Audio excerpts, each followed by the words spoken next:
Welcome to Dark Stoic.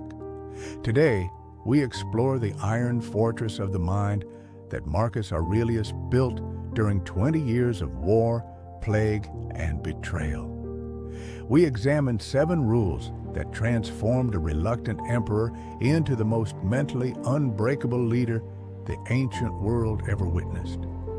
These are not soft suggestions.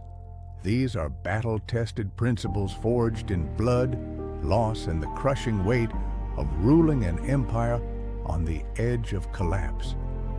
Nearly 2,000 years ago, a man sat alone in a freezing tent on the Germanic frontier. Outside, barbarian tribes waited to destroy everything Rome had built. Inside, Marcus Aurelius wrote words never meant for anyone else to read. Words that would become the most important document on mental strength ever created. He called it simply To Himself. We know it as the Meditations. This was not philosophy written in comfort. This was a warrior emperor fighting his own mind while fighting the enemies of civilization. Every single night, after commanding legions, after burying friends, after receiving news of betrayal from those he trusted most, he sat down and wrote himself instructions on how to remain unbroken. What he discovered in those dark nights applies to your life right now. The obstacles you face, the people who drain you, the fears that wake you at 3 a.m, the chaos that seems to multiply no matter what you do. Marcus faced all of it, and he left us the blueprint. Rule number 1, accept that suffering is not optional, but your response to it is everything. Marcus Aurelius wrote, "You have power over your mind, not outside events. Realize this, and you will find strength." This single sentence contains more psychological power than entire libraries of modern self-help books. Read it again. You have power over your mind, not outside events. Most people spend their entire lives trying to control what cannot be controlled. They exhaust themselves fighting weather, traffic, other people's opinions, economic conditions, political outcomes, the past, the future. They rage against reality itself, and reality always wins. Marcus understood something that most people never grasp. The event is neutral. Your judgment of the event creates your experience. A storm is just a storm. It becomes a disaster or an adventure based entirely on the story you tell yourself about it. During the Antonine Plague, which killed between 5 and 10 million people across the Roman Empire, Marcus did not waste energy wishing the plague away. He did not curse the gods. He did not collapse into despair. He accepted the plague as a fact of existence and focused entirely on what remained within his control. His decisions, his character, his response. Epictetus, the former slave who became Marcus's philosophical father, put it with brutal clarity. It is not things that disturb us, but our judgments about things. An insult is just sound waves hitting your ear. Rejection is just another person making a choice. Failure is just feedback that your approach needs adjustment. The mentally weak demand that life conform to their expectations. The mentally unbreakable conform their expectations to life while maintaining absolute sovereignty over their inner response. This does not mean passive acceptance of injustice. Marcus was a warrior. He fought hard against external enemies, but he never wasted internal resources fighting what had already happened. He never drained his mental strength on wishing the past was different. When you master this first rule, you reclaim an enormous amount of energy. Energy you have been bleeding out, fighting unwinnable battles against reality. That energy becomes available for actual change, actual growth, actual impact. Rule number 2, train your mind like your life depends on it, because it does. Marcus wrote, "The soul becomes dyed with the color of its thoughts." Whatever you allow into your mind repeatedly will eventually become your mind. This is not mystical speculation. This is neurological fact wrapped in ancient language. Every thought you think strengthens a neural pathway. Repeated thoughts become automatic thoughts.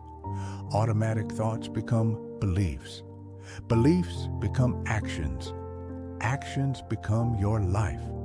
You are literally building your brain with every mental repetition. Marcus treated his mind like an elite athlete treats their body. Daily training, constant vigilance, ruthless elimination of what weakens performance. He did not consume mental junk food and expect mental strength. He did not surround himself with complainers and expect optimism. He did not indulge in self-pity and expect resilience. Seneca understood this deeply. We suffer more in imagination than in reality. The untrained mind is a torture chamber you carry everywhere. It manufactures worst-case scenarios. It amplifies insults. It resurrects old failures in high definition. It creates enemies where none exist. The trained mind does none of this. The trained mind observes a worry arising and asks, "Is this useful? Is this true? Is this within my control?" If the answer is no, the trained mind releases the thought like dropping a hot coal. This requires practice. Serious, daily, non-negotiable practice. Marcus wrote in his journal every single night, not because he was a philosopher by profession. He was an emperor and a general. He wrote because he understood that the mind left unattended becomes a breeding ground for weakness, fear, and self-destruction. What is your daily mental training? And do not tell me you are too busy. Marcus commanded the largest military force on earth while managing the most complex bureaucracy in history, while dealing with a pandemic, while his own generals plotted against him. He still found time to train his mind. You scroll through social media for hours. You binge entertainment that makes you weaker. You have time. You are simply not using it for mental training because you have not yet accepted how critical this is. Rule number 3, memento mori. Use death as your daily advisor. Marcus wrote, "You could leave life right now. Let that determine what you do and say and think." This is the most uncomfortable rule. It is also the most transformative. Modern culture hides death behind hospital walls and funeral home curtains. We pretend we will live forever, and this pretense makes us weak. It makes us postpone everything important. It makes us waste irreplaceable hours on trivial conflicts and meaningless pursuits. Marcus kept death close, not as a morbid obsession, but as the ultimate clarifying force. When you truly internalize that this day might be your last, an amazing thing happens. Pettiness evaporates, grudges dissolve, priorities crystallize. The question, what actually matters, suddenly has an obvious answer. Seneca put it with characteristic intensity. Let us prepare our minds as if we had come to the very end of life. Let us postpone nothing. Let us balance life's books each day. The one who puts the finishing touches on their life each day is never short of time. Think about the arguments you have had this week, the resentments you are carrying, the fears about what people think of you. Now imagine you receive a diagnosis tomorrow, 6 months to live.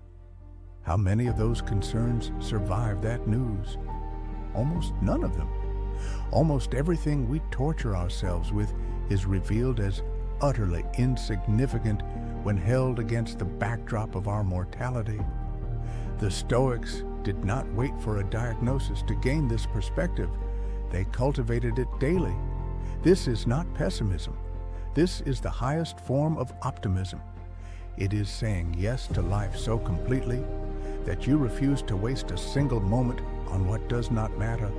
It is loving existence so deeply that you show up fully for every conversation, every meal, every sunset, every opportunity to become who you are capable of becoming.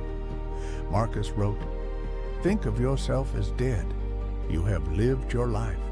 Now take what is left and live it properly." Most people have never truly lived a single day of their lives. They have postponed living until retirement, until the kids leave, until they have more money, until the circumstances are right. The circumstances will never be right, and then they die, having never actually shown up for the life they were given. Rule number 4, control your perception and you control your reality. Marcus wrote, "Everything we hear is an opinion, not a fact. Everything we see is a perspective, not the truth." This rule will set you free from a prison you do not even know you are in. You do not experience reality directly. You experience your interpretation of reality. Your brain receives raw sensory data and instantly constructs a narrative. That narrative feels like objective truth. It is not. It is a story your mind created based on your past experiences, your beliefs, your fears, your assumptions. Two people can witness the identical event and have completely opposite experiences. One sees catastrophe. One sees opportunity. One feels devastated. One feels motivated. The event did not change. The perception changed everything. Marcus used this insight as a weapon. When faced with a setback, he would ask, "What is another way to see this?" When confronted with a difficult person, he would ask, "What might explain their behavior that has nothing to do with me?" When experiencing loss, he would ask, "What is the hidden gain within this loss?" This is not positive thinking in the shallow sense. This is recognizing that your initial interpretation is almost never the only interpretation. And since your interpretation determines your emotional state, and your emotional state determines your effectiveness, choosing your interpretation is one of the most powerful skills you can develop. Epictetus taught, "It is not the thing itself that disturbs you, but only your judgment of it. And this you have the power to eliminate now." Eliminate, not suppress, not deny. Eliminate. When you truly see that your judgment created your suffering, the judgment releases its grip. A rejection letter is not evidence of your worthlessness. That is a judgment you added. A failed business is not proof you should never try again. That is a story you told yourself. Someone's criticism is not a definitive verdict on your character. That is an interpretation you chose. You can choose differently, not through pretending or forcing positivity, but through genuinely recognizing that your initial interpretation was arbitrary. There are 10 other interpretations available right now that would serve you better. Rule number 5. Practice voluntary discomfort to inoculate against involuntary hardship. Marcus wrote, "No man is happy who does not think himself so." Whatever condition we find ourselves in, we can make it our own. But Marcus did not leave happiness to chance. He actively sought discomfort to strengthen his capacity to thrive regardless of circumstances. The Stoics practiced deliberate hardship, sleeping on the floor occasionally, fasting when food was abundant, going without luxuries they could easily afford, wearing simple clothes when they could afford fine robes, walking when they could ride, Why would anyone voluntarily suffer? Because voluntary suffering on your terms builds the mental calluses necessary to handle involuntary suffering on life's terms. And life will deliver involuntary suffering. That is guaranteed. The person who has never experienced hunger panics at a missed meal. The person who has fasted regularly barely notices. The person who has never been cold loses composure when the heat fails. The person who takes cold showers daily shrugs. Seneca practiced this intensely. Set aside a certain number of days during which you shall be content with the scantiest and cheapest fare, with coarse and rough dress, saying to yourself the while, "Is this the condition that I feared?" When you voluntarily expose yourself to discomfort, you discover something crucial. You can handle far more than you thought. The fear of hardship is almost always worse than the hardship itself. And once you know that viscerally, not intellectually, your fear of the future diminishes dramatically. Most modern people live in a constant state of comfort optimization. Climate-controlled rooms, instant food delivery, entertainment on demand, soft beds, soft lives. And then they wonder why they crumble at the first sign of genuine difficulty. Their comfort made them fragile. Your voluntary discomfort will make you anti-fragile. You will not just survive hardship, you will grow stronger because of it. This week, do something difficult on purpose, not because you have to, because it will upgrade your operating system. Cold shower, skipped meal, hard conversation you have been avoiding, physical challenge that intimidates you. Each voluntary discomfort deposits resilience into an account you will desperately need someday. Rule number 6, eliminate the desire for external validation entirely. Marcus wrote, "How much time he gains who does not look to see what his neighbor says or does or thinks, but only at what he himself is doing, to make it just and holy." This might be the most difficult rule to implement. It also provides the greatest freedom. You have been conditioned since birth to seek approval. Parents approved or disapproved. Teachers graded. Peers accepted or rejected. Social media quantified your likability into numbers. Your entire nervous system is wired to monitor how others perceive you and adjust accordingly. This wiring made sense evolutionarily. Tribal rejection meant death. Your ancestors who cared what others thought survived. Those who did not were expelled and died alone. But you do not live in that world anymore.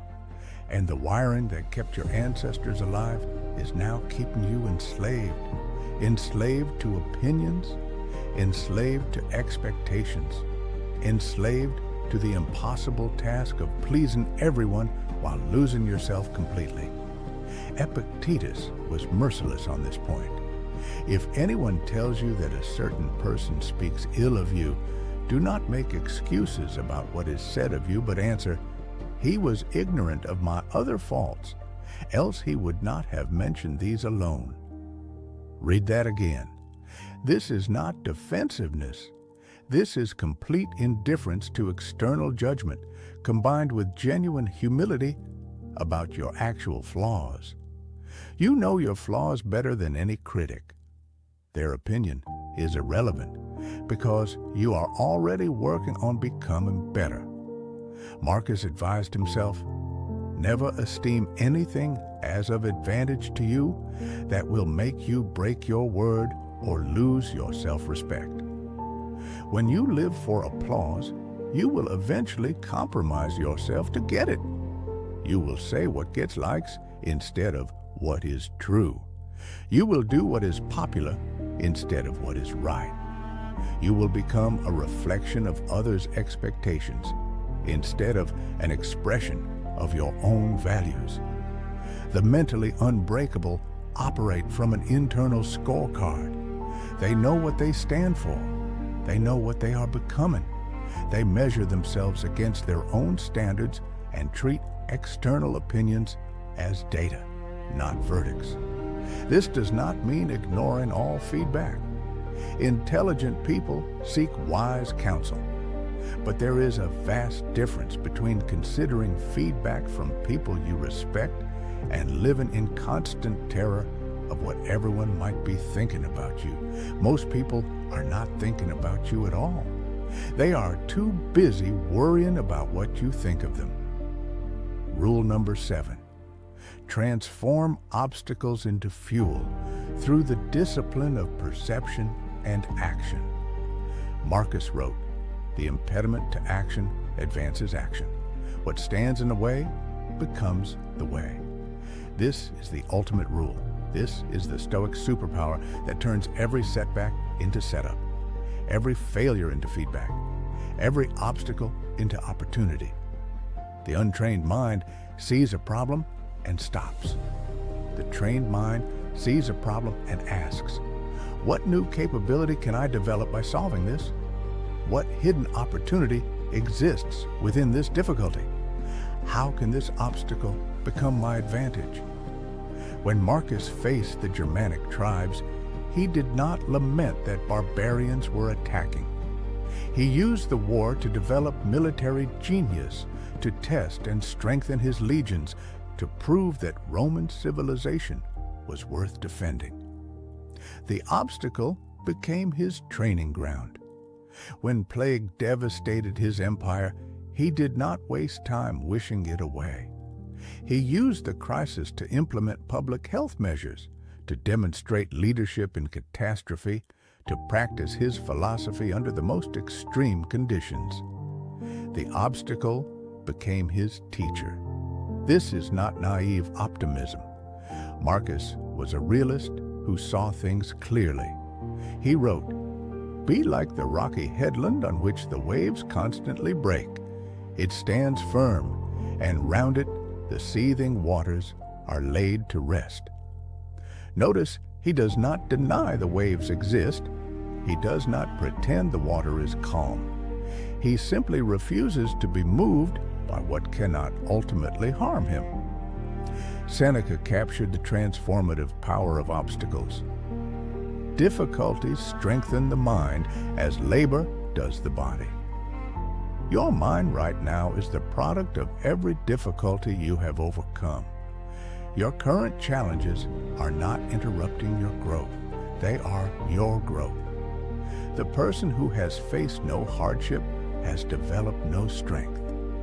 The person who has been given everything has earned nothing. The person whose life has been smooth has no evidence they can handle rough. Your obstacles are credentials. Your failures are training. Your setbacks are setups for comebacks that will define who you become. From this moment forward, when something goes wrong, your first question is not, "Why me?" Your first question is, "What can this make me?" Every problem carries within it the seed of equal or greater benefit. But that seed only germinates when you stop cursing the problem and start mining it for value. Now we must address why these rules matter right now more than ever. You live in an age of unprecedented comfort and unprecedented mental fragility. Anxiety disorders affect over 40 million adults in America alone. Depression rates have doubled in the past decade. Suicide is now a leading cause of death for young people. We have more than any previous generation and feel worse than most of them. This is not a coincidence. The comfort that surrounds us has made us weak. The distraction that entertains us has made us shallow. The validation we seek has made us enslaved. The avoidance of difficulty has made us incapable of handling difficulty. Marcus Aurelius faced conditions that would break most modern people: constant war, death of his children, betrayal by those he trusted, plague that killed millions, political enemies everywhere, physical illness that plagued him throughout his reign, and yet he not only survived, he thrived. He is remembered not as a broken man, but as the philosopher-king, the greatest leader of the ancient world, a model of virtue and strength across 2,000 years. The difference between Marcus and the average modern person is not circumstances. It is mental training. It is philosophy applied daily. It is these 7 rules embedded so deeply they became automatic. You have access to the same rules. You have advantages Marcus could not imagine. Libraries of wisdom at your fingertips, scientific understanding of how the brain works, communities of like-minded people seeking strength, resources for learning that would have seemed magical to ancient seekers. What you lack is seriousness. You consume philosophy like entertainment. You nod at wisdom and then scroll to the next video. You feel inspired for 5 minutes and then return to the same patterns that are making you weak. This must end now. Pick one rule, just one, the one that resonated most deeply, the one that felt like it was speaking directly to your current situation, and commit to practicing it for 30 days with complete seriousness. Write it down every morning. Apply it to every challenge that day. Reflect on your application every night. Treat this like your mental survival depends on it, because it might. After 30 days, add another rule, then another. Within 7 months, you will have built a mental fortress that cannot be breached by anything life throws at you. Marcus Aurelius was not born with unbreakable mental strength. He built it through relentless practice over decades. He faced his demons every single night with a pen in his hand. He did not give himself excuses. He did not wait for motivation. He showed up and did the work. You can do the same. You must do the same. Not because life is guaranteed to get harder, but because even if it gets easier, you will never feel at peace until you know you can handle hard. The man who knows he can survive anything lives without fear. The woman who has tested herself against voluntary difficulty walks through the world with quiet confidence. The person who has trained their perception to find opportunity in obstacle becomes genuinely unstoppable. This is available to you, not in theory, in practice, starting now. The question is not whether Marcus Aurelius was exceptional. He was. The question is whether you will use his wisdom to become exceptional yourself. The rules exist. The path is clear. The only variable is your commitment. Seneca wrote, "It is not that we have a short time to live, but that we waste a lot of it." Your life is not too short. Your squandering of it is what creates the sensation of brevity. Stop squandering. Start building. Every day you delay is a day lost forever. Every excuse you accept is a brick removed from the fortress you should be building. Every distraction you indulge is a payment made to weakness. Marcus Aurelius is watching from across the centuries, not in judgment, in invitation. He left his private journal for you. He struggled with the same demons you fight. He found a way through, and he marked the path with words that still burn with relevance 2,000 years later. Honor his gift by using it. Honor your own potential by developing it. Honor the time you have been given by refusing to waste another moment on what does not matter. The mentally unbreakable are not a different species. They are simply people who decided to train while others remained soft. They are people who chose discomfort while others chose ease. They are people who faced their fears while others numbed theirs. You can join their ranks. You can become someone you would be proud of. You can build a mind that serves you instead of torturing you. You can reach the end of your life knowing you became everything you were capable of becoming. It starts with one rule: applied today, applied tomorrow, applied until it becomes who you are. The choice is yours. It has always been yours. And that is the most terrifying and most liberating truth the Stoics ever taught. That's all for today. Stay dark, stay stoic. See you in the next one.